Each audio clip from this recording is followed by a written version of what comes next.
नमस्कार दोस्तों, मैं हूं सतवीर सिंह और आज मैं आपके लिए इनकम टैक्स रिटर्न से जुड़ा हुआ बेहद महत्वपूर्ण अपडेट लेके आया हूं। अगर आप आईटीआर फाइल करते हैं, रिफ़ंड का इंतज़ार कर रहे हैं या टैक्स प्लानिंग करते हैं तो आज की जानकारी आपके लिए बहुत ही ज़रूरी है। दोस्तों, इनकम टैक्स डिपार्टमेंट इस समय रिटर्न्स को पहले से कई गुना ज़्यादा तेज़ प्रोसेस कर रहा है, जिससे बहुत से टैक्स पेयर को जल्दी रिफ़ंड मिलना शुरू हो गया है। इसलिए वीडियो को पूरा ज़रूर देखिए और ऐसे ही टैक्स अपडेट और फाइनेंशियल अपडेट पाने के लिए हमारे चैनल को सब्सक्राइब ज़रूर करें, क्योंकि यहाँ आपको हर दिन एक न्यू अपडेट ज़रूर मिलती रहेगी। और लास्ट में मैं आपको एक ऐसा तरीका बताऊंगा जिससे आप हर साल एक्स्ट्रा टैक्स सेविंग कर सकते हैं। तो दोस्तों, सबसे बड़ा अपडेट ये है कि अब एआई मॉनिटरिंग शुरू कर दी गई है।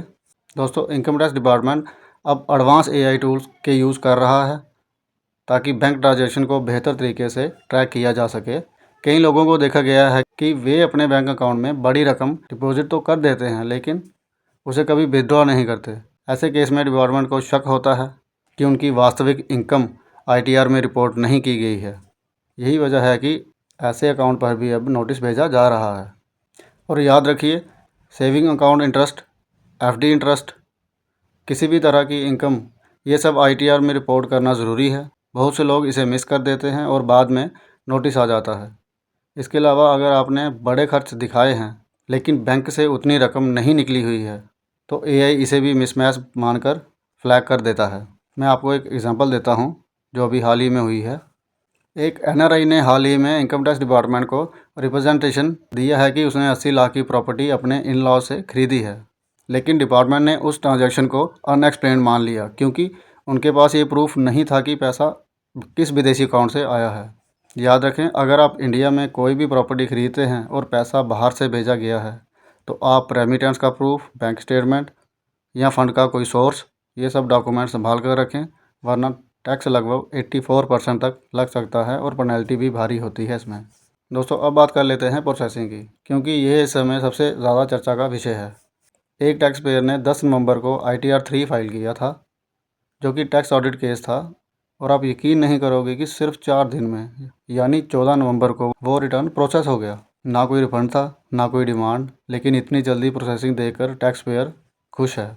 और जिन लोगों को रिफ़ंड मिलना है उनके रिफ़ंड भी बहुत तेज़ी से रिलीज़ हो रहे हैं, जैसे 45,000 का रिफ़ंड, 300 का रिफ़ंड, गेमिंग इनकम के रिफ़ंड भी सब जारी हो रहे हैं। डिपार्टमेंट का data no copy unique reframed, दैनिक प्रोसेसिंग भी अब बहुत हाई है।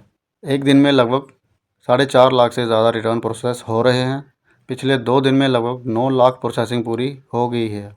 टोटल फाइल हुई रिटर्न में से लगभग 84% रिटर्न प्रोसेस हो चुकी हैं। लेकिन एक बड़ी बात, अभी भी 31 लाख से ज़्यादा लोगों ने अपनी आईटीआर वेरीफाई नहीं की है। जब तक आप वेरीफाई नहीं करेंगे प्रोसेस हो ही नहीं सकता। तो जिसने भी अभी तक वेरीफाई नहीं किया उसे तुरंत कर देना चाहिए। अभी करीब 91 लाख रिटर्न प्रोसेस होने के लिए पेंडिंग पड़े हुए हैं, जो कि पहले की तुलना में काफ़ी कम है। दोस्तों, अभी लोग रोज़ आईटीआर फाइल कर रहे हैं क्योंकि लेट आईटीआर, रिवाइज आईटीआर दोनों 31 दिसंबर तक फाइल की जा सकती हैं। टैक्स ऑडिट के केस में 10 दिसंबर तक बिना लेट फीस रिटर्न की सुविधा है। आपको क्या करना है, अपने ईमेल और मैसेज चेक करते रहें। अगर कोई इंटीमेशन आए तो उसे खोलकर पढ़ें। रिफ़ंड कम किया गया हो, डिमांड हो तो समय पर जवाब दें। सरकारी प्रोसेसिंग स्पीड बहुत बढ़ गई है, तो आपको भी अपनी तरफ से चीज़ें पूरी करनी चाहिए। दोस्तों, अगर आपका रिफ़ंड अटका हुआ है तो मुझे कमेंट में बताएं। अगर रिफ़ंड मिल गया है तो भी बताएं कि कितने दिनों में मिला है, ताकि बाकी लोगों को भी आइडिया मिल सके। और दोस्तों, वीडियो अच्छी लगी हो तो लाइक करें और चैनल को सब्सक्राइब ज़रूर कर लें। और दोस्तों, अगर आपने वीडियो से रिलेटेड या टैक्स से रिलेटेड कुछ भी पूछना हो तो आप कमेंट करके पूछ सकते हो, मैं ज़रूर उसका जवाब आपको दूंगा। और ये वीडियो अपने दोस्तों और रिश्तेदारों को ज़रूर शेयर करें ताकि उन तक भी ये जानकारी पहुंच सके। और दोस्तों, मैं रोज़ ऐसी ही लीगल और फाइनेंशियल वीडियोस बनाता हूं ताकि आप सब लीगली और फाइनेंशियली स्ट्रॉन्ग बन सकें। तो सब्सक्राइब ज़रूर कर लें। मिलते हैं फिर अगली वीडियो में।